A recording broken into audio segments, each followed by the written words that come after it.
Budget 3 நாளா இருக்கிற budget அதே 35 தான். அதை வச்சு இன்னைக்கு ஒரு ஹெல்த்தியான ஃபுட் செய்யலாமா?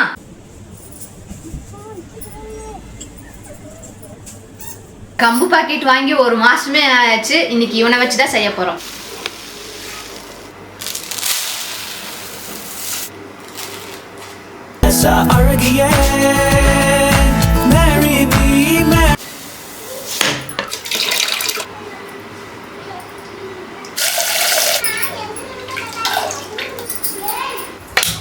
இன்னைக்கு 35 ரூபாயில இருந்து தயிர் பாக்கெட்டுக்கு 10 ரூபா போக இன்னும் 25 ரூபா இருக்குங்க. அது நாளைக்கு பட்ஜெட்டுக்கு ஆட் பண்ணிக்கலாம்.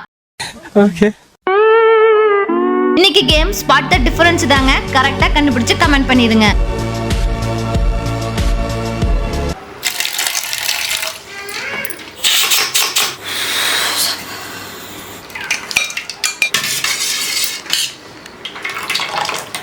சோறு பச்சை மிளகா பக்கத்து விஷால், ரிஃபா, ராஜேஷ், ஷஜா, ஆஸ்மி, மதன் குமார்.